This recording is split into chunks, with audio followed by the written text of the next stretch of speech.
Derivatives of inverse functions. Find the derivative of an inverse function. Differentiate an inverse trig function. And what does that look like? Continuity and differentiability of inverse functions. Let f be a function whose domain is an interval I. If f has an inverse function, then the following statements are true. If f is continuous on its domain, then f inverse is continuous on its domain.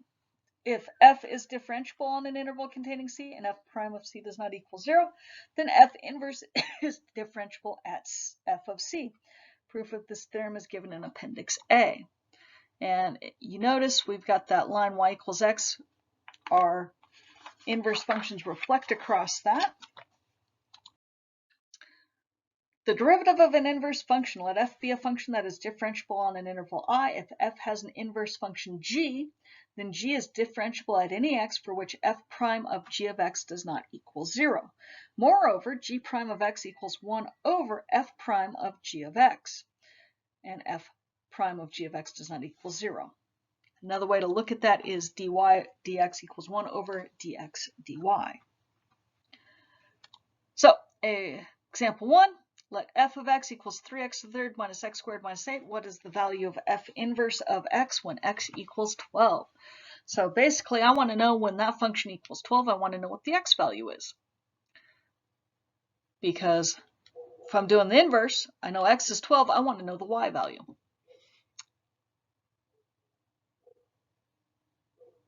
Of the inverse function. So that means I want to know the x value of the function. So I take a look at that and get it set equal to 0. I don't really know that it's a factor, but I do know factors of 20 are 1, plus or minus 1, plus or minus 2, plus or minus 4, plus or minus 5, 10, and 20. And factors of 3 are plus or minus 1, plus or minus 3. So I'm looking at combinations of those. Well, I just do some synthetic division here.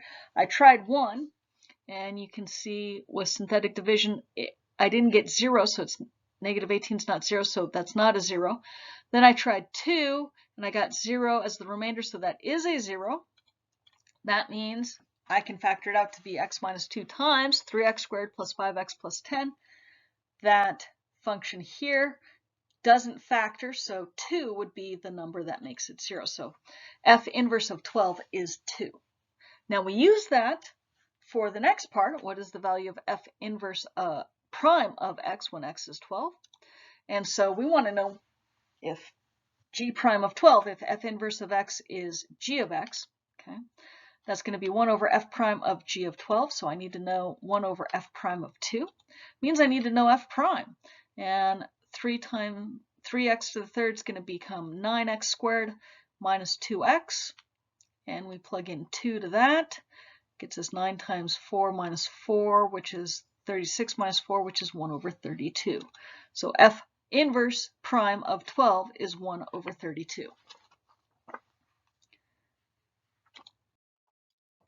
Example 2, we want to show that the slopes of the graphs of f and f inverse are reciprocals at each of the following points.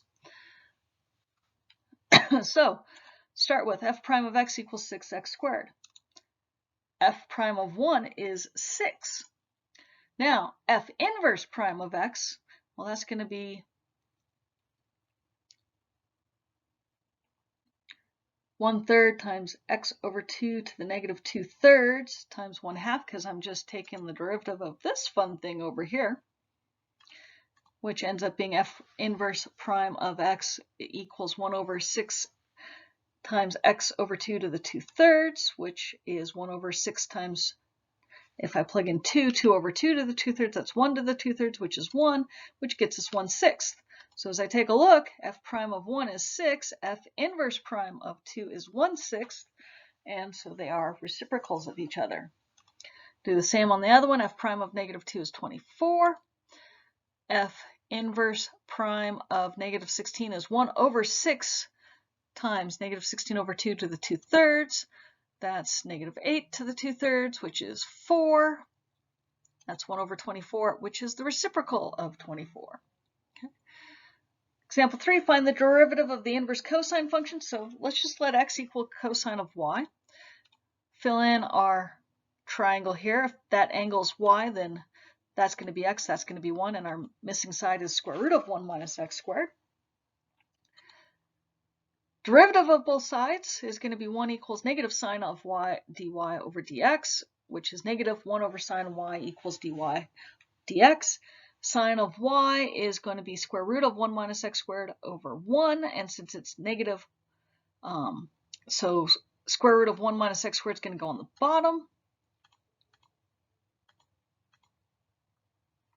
which is what we've got there. I don't know why I needed this.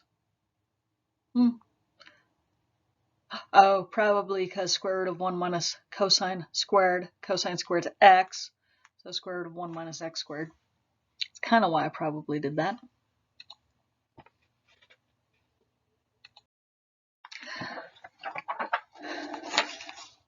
Derivatives of inverse trig functions, we've got all of these particular formulas. Remember, we can see it as arcsine or arccosecant or cosecant to the negative 1 of x squared. So we look at the arccosecant, it's negative u prime, so negative 2x is going to be on top, and then absolute value of x squared times the square root of x squared squared minus 1, which just looks like this. We can simplify that to f prime of x equals negative 2x over absolute value of x squared is just x squared. And that should just be x to the 4th. Don't need that extra 2 there. Minus 1. Arc cosine of 4x, well, let's see. Arc cosine is negative u prime, so that's going to be negative 4 over the square root of 1 minus 4x squared. So negative 4x over square root of 1 minus 4x squared, that's negative 4 over the square root of 1 minus 16x squared. Arc cotangent, there's our cotangent, it's negative u prime over 1 plus u squared, so that's going to be negative 1/3 e to the x over 3, all over 1 plus e to the x over 3 to the 2, which is negative e to the x over 3, all over 3 times 1 plus e to the 2x over 3. Next one, arc cosine x minus x times 1 minus x squared on this last one. So f prime, we just take of the cosine, arc cosine. So negative 1 over square root of 1 minus x squared minus, and then we've got product rule here. That's what we've got laid out. Again, pause the video if you need to catch up to see why things are what they are. Simplifying.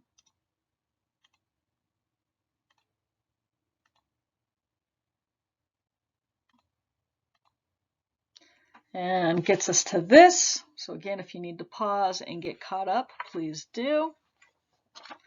And then we've just got the last page, which is a whole series of different differentiation rules that you kind of need to know.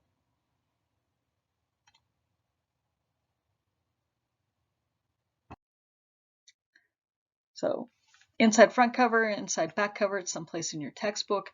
I might be getting you photocopies of that as well.